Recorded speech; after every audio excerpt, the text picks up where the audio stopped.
जय गुरु। ऐसे ही बढ़िया बढ़िया वीडियो देखने के लिए हमारे YouTube चैनल पटना सत्संग विहार ऑनलाइन सत्संग को सब्सक्राइब करें और बेल आइकन को प्रेस करना ना भूलें। जय गुरु।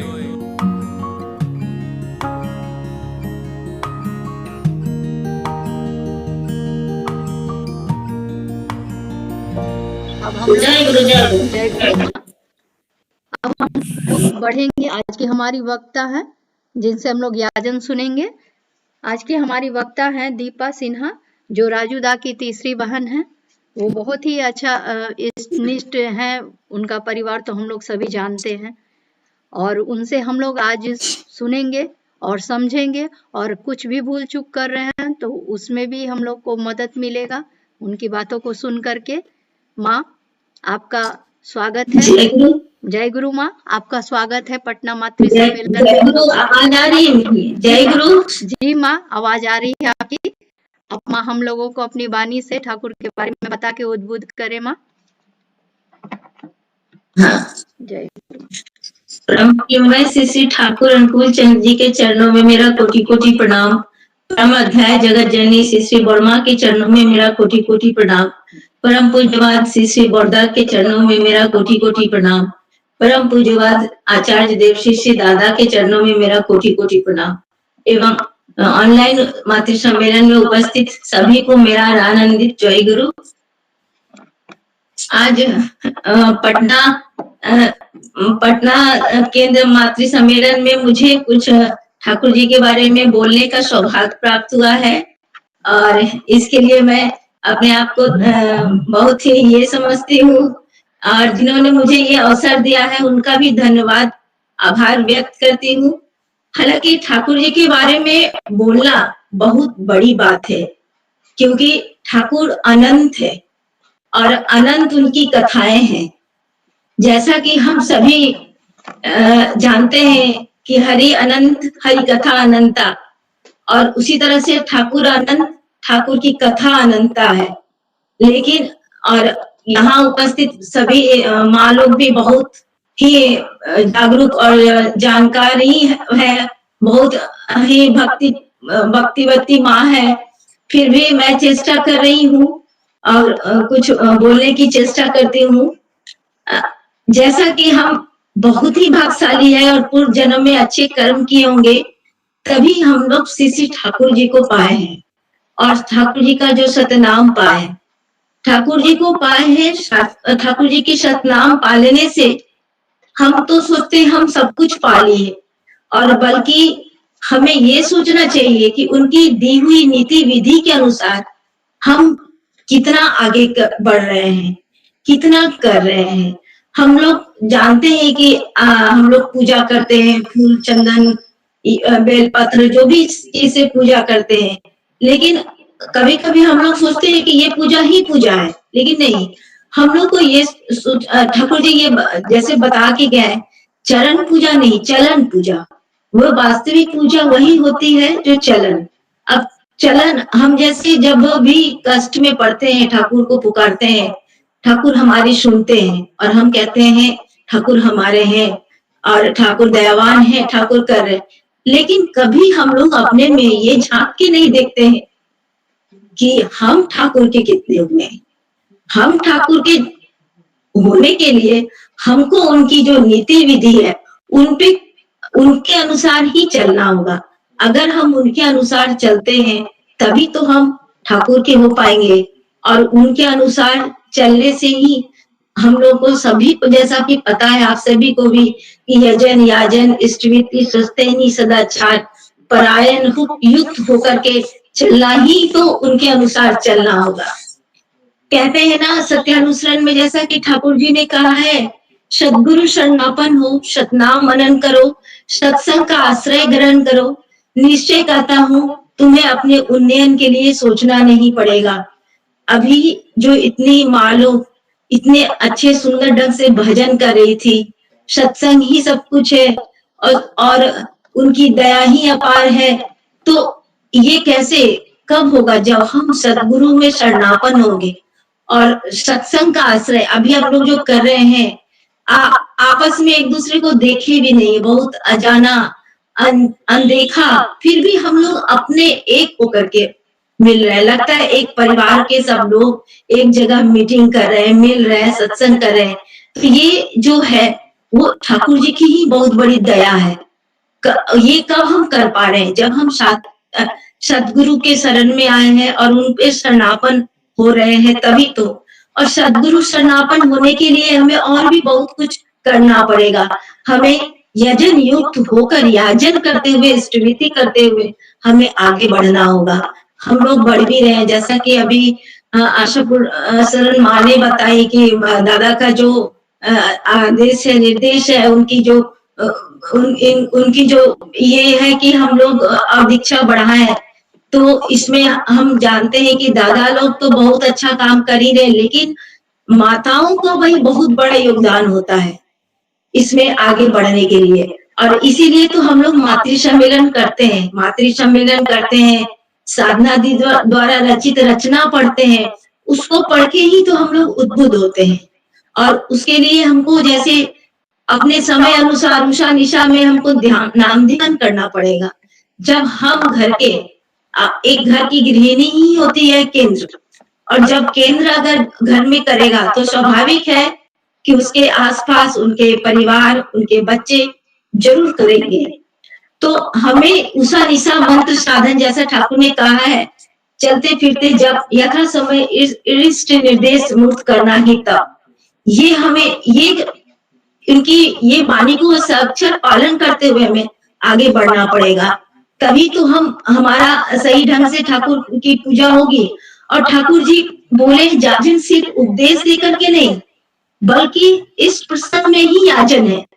ठाकुर जी कहते हैं परिवार में याजन की सबसे अधिक जरूरत है। हमें अपने इष्ट को जीवन में मुख्य बनाकर कर्म निश्चित फल द्वारा उन्हें तुष्ट, तृप्त और नंदित कर ऊपर उठने की चेष्टा करना ही याजन है। अर्थात सिर्फ बातों से नहीं, बल्कि हमें अपने वाक, विचार, व्यवहार, ये सारी चीज को इष्ट अनुकूल होकर चलना होगा।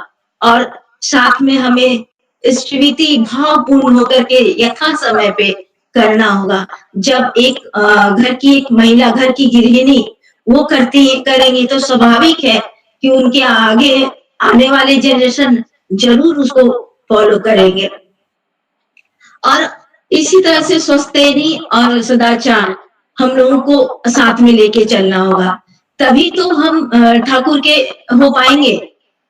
सदगुरु शरणापन होते ही मुझे एक कहानी याद आ गई, जो मैं सातवती में भी पढ़ी थी। और बचपन में, चूंकि मैं अपने बारे में थोड़ी सी बताना चाहती हूँ, मैं देवघर की हूँ। देवघर में मेरा जन्म और पालन पोषण हुआ है आश्रम में।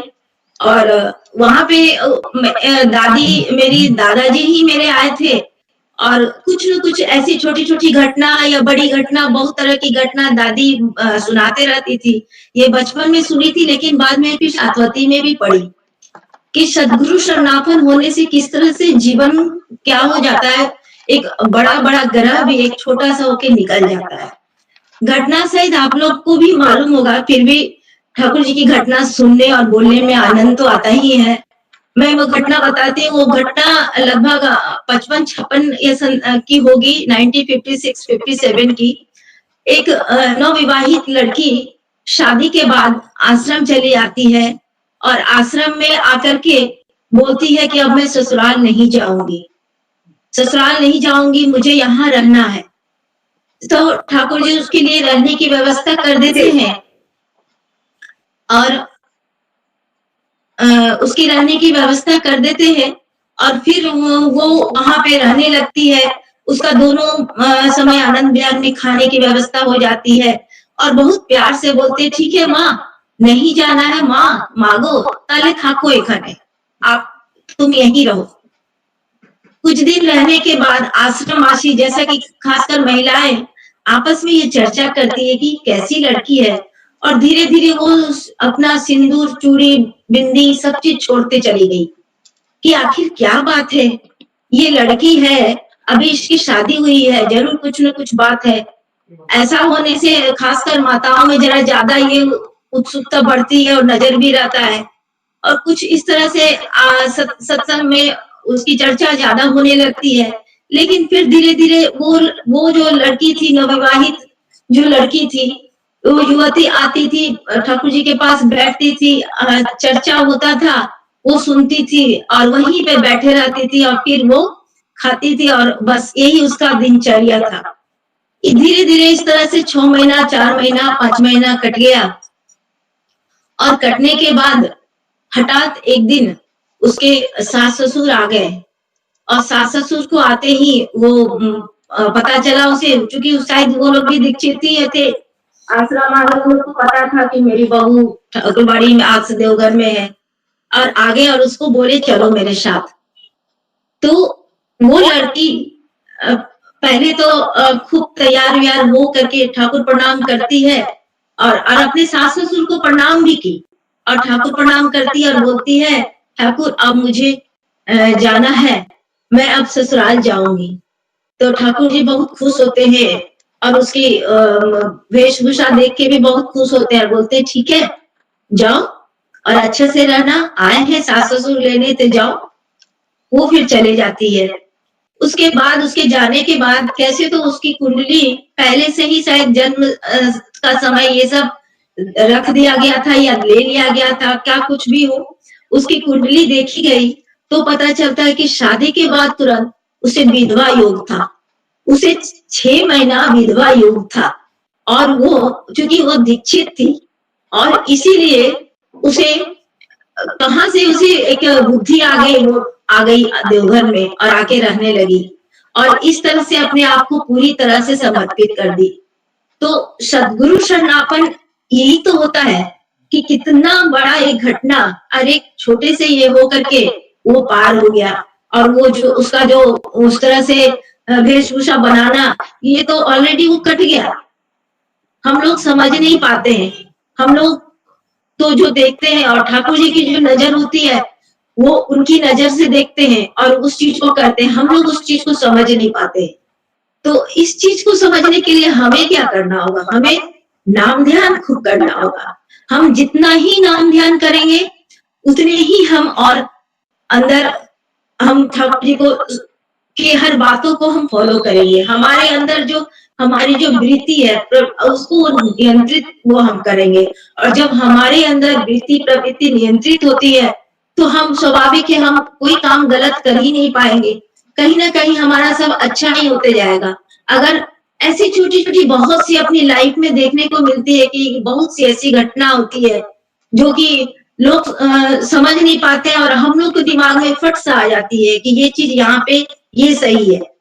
तो ठाकुर को पकड़ने से हम लोग जब एक आदर्श को पकड़ के और आदर्श से युक्त होकर के चलते हैं तभी तो एक केंद्र को लेकर के चलेंगे, तभी तो हमारा जीवन सुंदर और सरल होता है। और साथ में हम देखें कि ठाकुर जी नारी के जीवन को कैसे हर तरह से सुंदर और सरल हो, इसके लिए उन्होंने बहुत सी वाणियां दी हैं। जैसे कि नारी नीति में बहुत ही तरह से वाणी उन्होंने दी है और नारी नीति की वाणी वो साक्षर पालन करती है।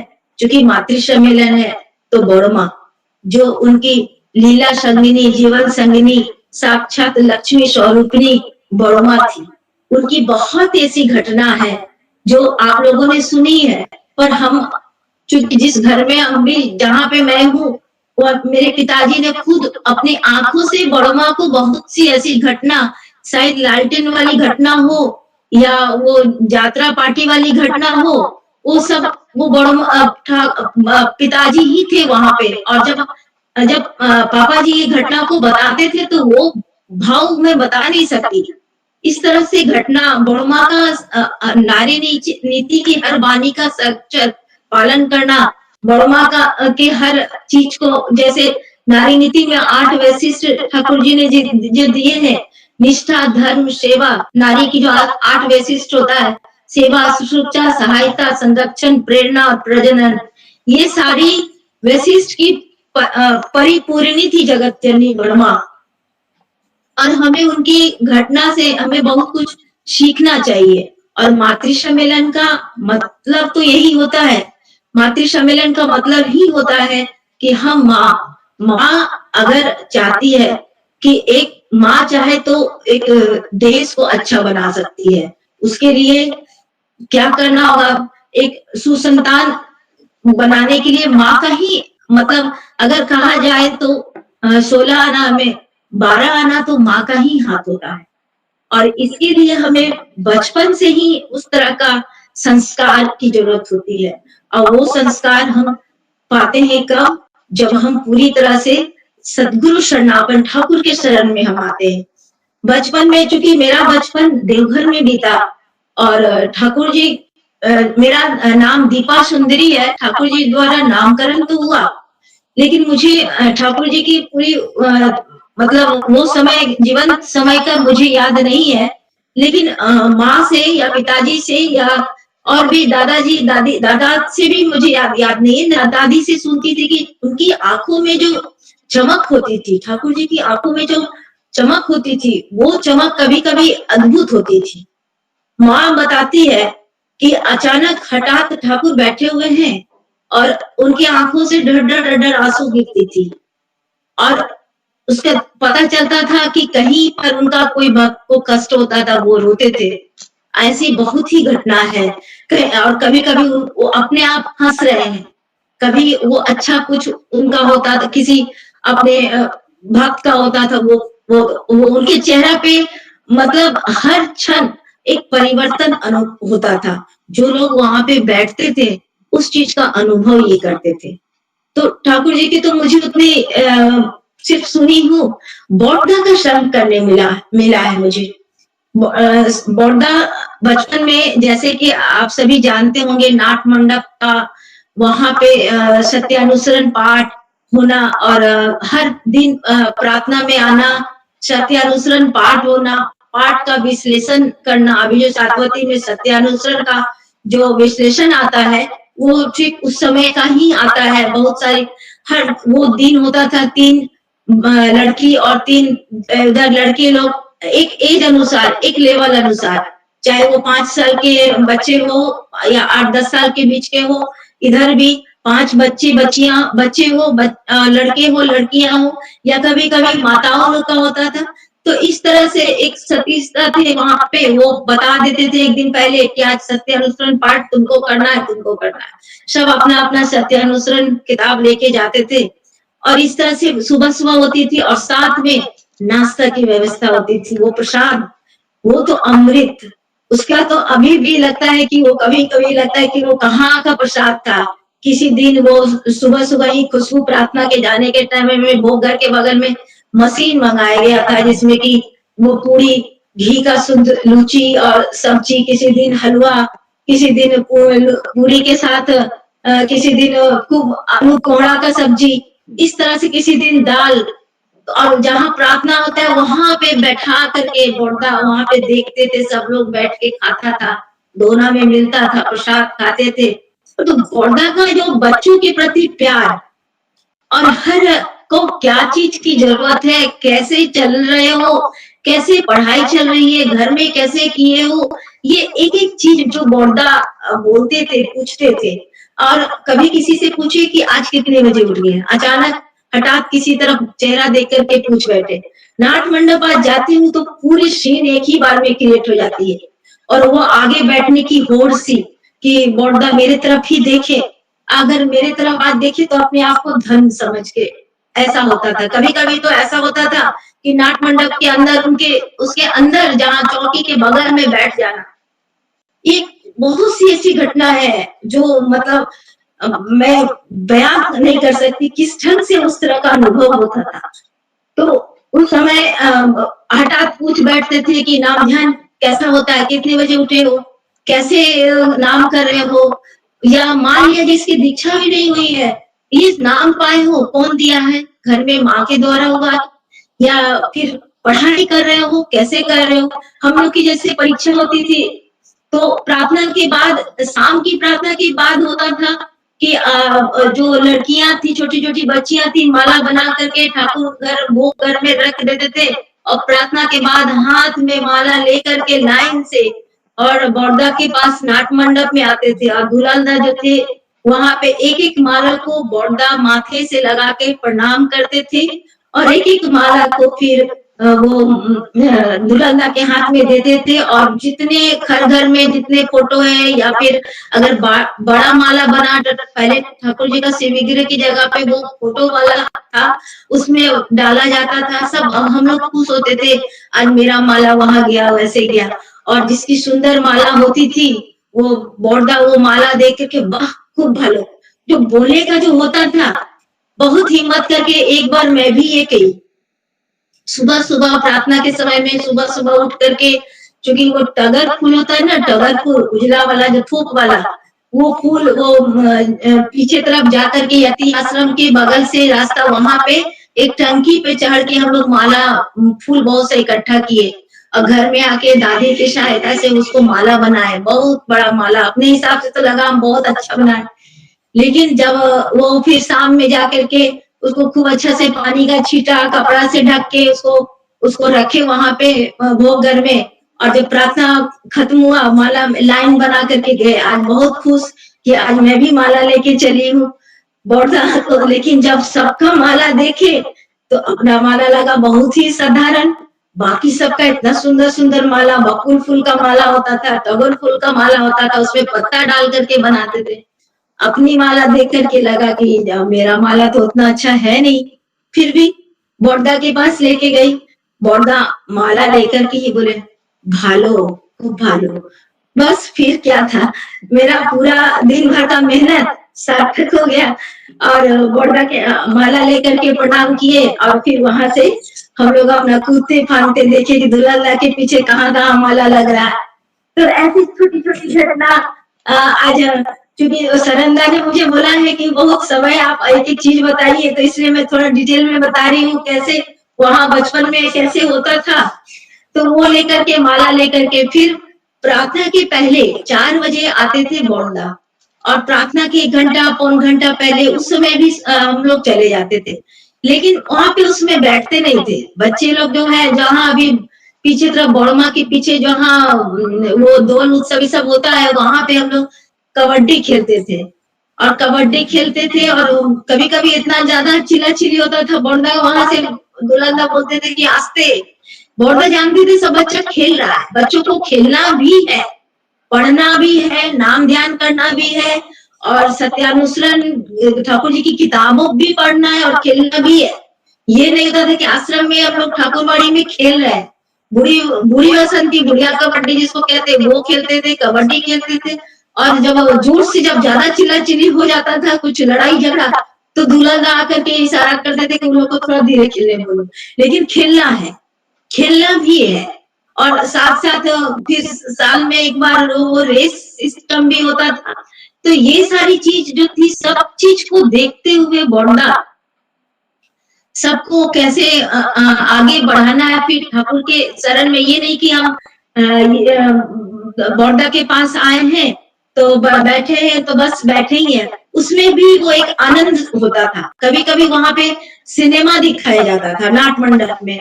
वो पिक्चर वो एक आते थे लेकर के, 2-3 हिंदी बंगला पिक्चर होता था। ठाकुर जी का जन्म उत्सव आता था तो ठाकुर जी की जो पिक्चर बनाई हुई है वो पिक्चर वहां पे दिखाया जाता था। तो ये सारा एंजॉय करते हुए ठाकुर जी का नाम ध्यान करते हुए ठाकुर जी के अनुसार चलना, यही तो जीवन था, यही तो बोर्डा बता के गए।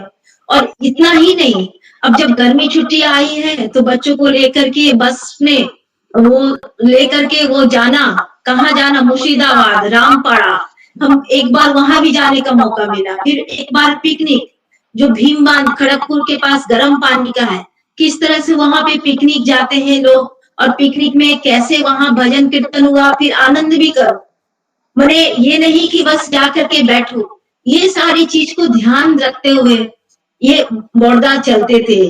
तो हम लोग जो बोर्डा के पास जो चीज पाए हैं, उसी चीज को अपने अपने जहां पे है, अपने परिवार में, अपने पारिवारिक में, या फिर जिससे भी हम चर्चा करते हैं, तो ऐसे हम लोग को चलना है। बहुत लोग, क्योंकि मेरी भी शादी अदीक्षित फैमिली में हुई है, तो लोग को ये नहीं समझे कि हाँ हम सत्संगी है तो बस हमारा भजन कीर्तन ही नहीं, सारा चीज को लेके चलना। यही तो ठाकुर जी बोले, सुंदर जीवन को हर तरह से सुंदर। नारी निधि में भी देखे हैं, वो नृत्य, गान, संगीत, ये सारी चीज में भी होनी चाहिए। हर स्त्री को, हर महिला को ये सब चीज की भी शौक होनी चाहिए, पूजा की भी होनी चाहिए। तो छोटी बड़ी ना मालूम कितने इस तरह की घटना। उसी में बॉर्डर के साथ मैं एक अपना विशेष घटना आप लोगों से शेयर करती हूँ। क्योंकि बॉर्डर के पास जब भी वहां पे जितने भी लोग, जितनी भी लड़कियां होती थी या फिर लड़के होते थे, बैठते थे, तो होता था कि हर साल जब फाइनल एग्जाम आता था दिसंबर के समय में, तो फाइनल एग्जाम के प्रार्थना के बाद जो कीर्तन होता था, कीर्तन में भी बैठते थे लोग, लेकिन जब एग्जाम का समय आया तो इशारा करते थे कि उठो जाओ, और हम लोग प्रणाम करके उसके बाद चले जाते थे। कि आप पूछते थे कि कब से किसका परीक्षा है, और जब रिजल्ट हुआ तो सबसे पहले बताना है तो बॉर्डा के पास हम क्या हुए, कितना नंबर आया, कैसे आया, खूब भालो, खूब उत्साहित, खूब प्रोत्साहन मिलता था वहां से। और इसीलिए कितने बच्चे ऐसे भी होते थे कि बॉर्डा के पास बोलना है, अच्छा रिजल्ट करना है, इस होड़ में भी पढ़ाई अच्छी होती थी। तो एक बार जब मेरी 10th की एग्जाम थी, और उस समय ऐसा एक चल रहा था, समय चल जा रहा था कि जो लोग मैट्रिक पास करते थे, किसी जो लड़के होते थे उसको साइकिल देते थे कि कॉलेज जाओगे, और जो भी, या फिर किसी को घड़ी देते थे कि मैट्रिक पास किए हो।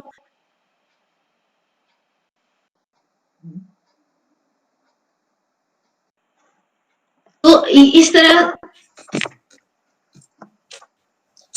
हेलो जी, हेलो हेलो जी माँ बोलिए, आवाज आ रही है। आवाज आ रही है? जी हाँ, जी माँ।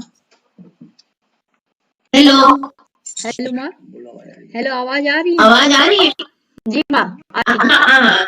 हाँ, थोड़ा सा डिस्टरबेंस हो गया था, जी ठीक है। जी तो उसी समय मैं 10th में थी, मेरी मैट्रिक होने वाली थी, 10th क्लास था मेरा। तो सभी को तो 10th पास करने के बाद एक दिन हठात बॉर्दाबाड़ी, चूंकि जब नाट मंडप से जब बॉर्दा उठते थे तो बॉर्दाबाड़ी आते थे, वहां पे बैठते थे आंगन में। रांगामा जो थी वो टॉवेल लेकर के रहती थी, गलदा पैर धोते थे और रांगामा पैर पोंछती थी। और वहां पे हम लोग खास कर आते थे, जो कि मेरा घर बॉर्दाबाड़ी के पीछे ही थे, तो हम लोग वहां पर भी आते थे। हठात पूछ बैठे, तो रेवर कौन क्लास, यानी तुम्हारा कौन सा क्लास है इस बार? तब बताए कि मेरा 10th है। तो एक बार मैट्रिक देवी, तो आगे मैट्रिक तो देवो, तो कैसे पढ़ती हो?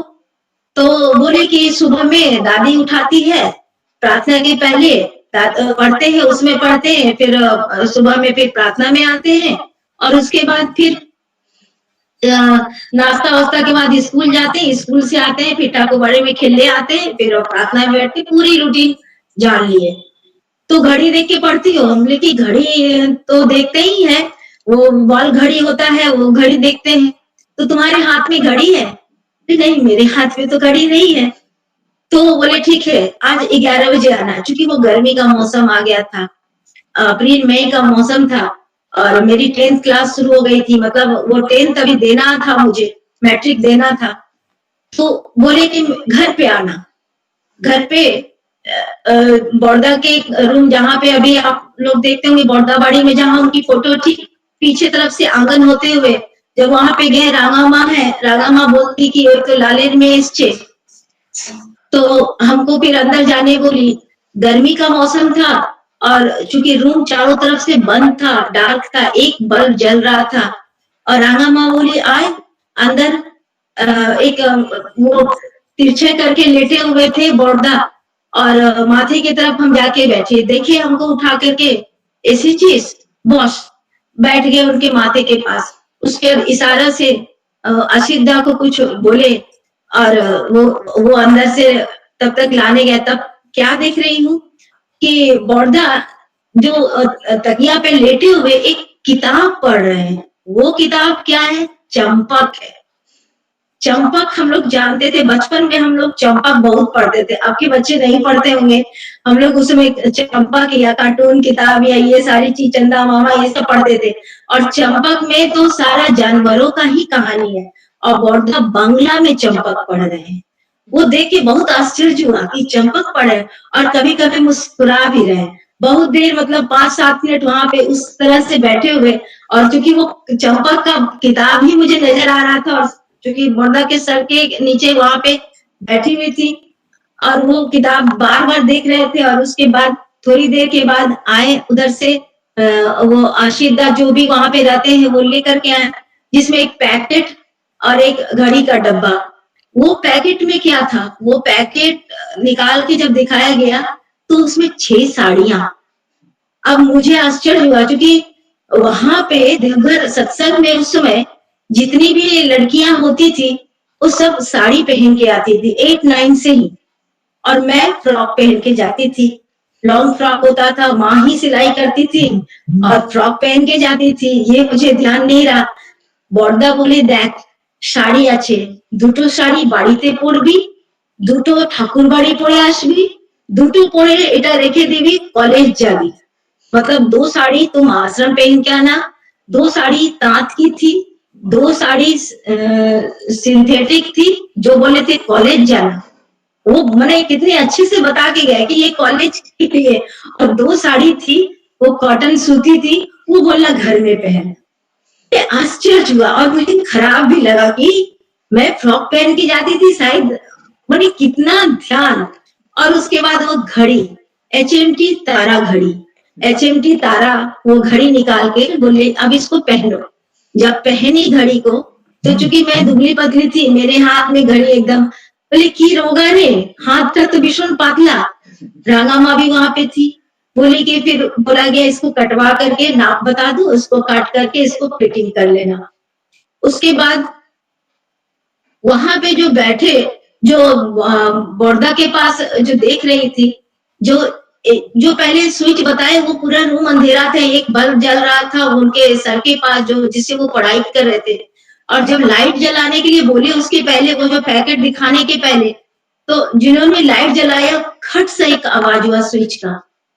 इतने कस के उस पे बिगड़े कि ऐसे जलाया जाता है स्विच को। फिर बोले फिर से जलाओ, फिर धीमा से जलाए, जो बिना साउंडलेस, स्विच को ऐसे जलाना चाहिए। मतलब उतना ही देर में कितना चीज सीखने को मिला। ये चीज हो गया। एक स्विच भी अभी भी जब ऑन करती हूँ तो याद आता है, या कोई खट सा आवाज करता है, ऐसे नहीं, ऐसे जलाते हैं। एक छोटी छोटी चीज कितना हम लोगों को वहां पे प्राप्त हुआ है, सो कहना मुश्किल है। उसके बाद वो पैकेट की बात हो गई। उसके बाद चूंकि गर्मी का मौसम था तो बड़दा को लेके इशारा से बोले उसको, जो जिन्होंने लाइट जलाए थे, कि पीछे का दरवाजा जहां हम लोग जो प्रणाम करते हैं अभी बाहर से, वो वाला दरवाजा बंद था।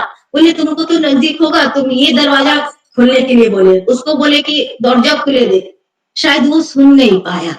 उसके बाद जो बड़दा एकदम, क्योंकि व्हाइट लुंगी टाइप का पहने हुए थे, लुंगी पकड़ के उठ के हठात खड़े हो गए, दरवाजा खुलते बोलची, यानी दरवाजा हठात मेरे मुंह से बोला कि बड़दा का लगा कि बड़दा के उठना बेकार हो जाएगा। मैं फट से बोली आगे हमार चोटी तो कुआं ऊपर है, यानी मेरा चप्पल जो है वो तो कुआं कर रहा है, अगर इधर से गई भी तो फिर तो हमको उधर से ही, जिसके चलते धूप के कारण बड़दा बोले इधर से चले जाओ शॉर्टकट, हमको तो फिर चप्पल लाने जाना होगा।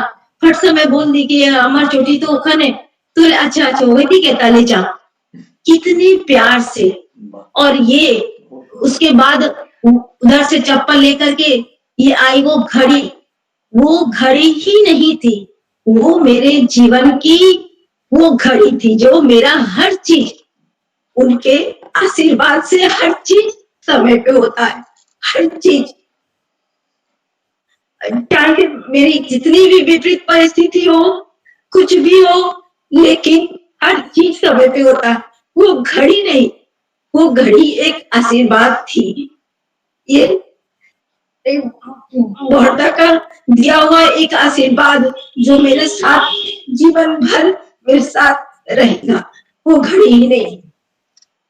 ये उनका प्यार था, और हम लोग उनके ही बताए हर चीज को अपने आसपास, अपने परिवार को अगर हर चीज को बताते हैं, उनके द्वारा दिया हुआ ही अगर बातें को लेके चलते हैं, तो हमारा जीवन आगे बढ़ने में या सुंदर होने में, सरल होने में कोई नहीं रोक सकता है। ये मैं अपनी पूरी ये के साथ कह सकती हूँ कि मेरा कोई बाधा, कोई आपदा, कोई विपदा हमें कुछ भी नहीं कर सकता है। इन्हीं सब बातों के साथ शायद मैं ज्यादा बोल दी। आप सभी की मंगल कामना करते हुए ठाकुर के चरणों में मैं अपनी वाणी को विराम देती हूँ। जय गुरु। जय गुरु माँ। बहुत ही अच्छा स्पर्शी याजन किया आपने, बहुत अच्छा लगा। यही सब बारीकी चीज हम लोग उद्बुद्ध होकर सीखना चाहते हैं, जिससे हम लोग प्रेम कर सके ठाकुर को, दिनादिन हमारा प्रेम बढ़ता रहे।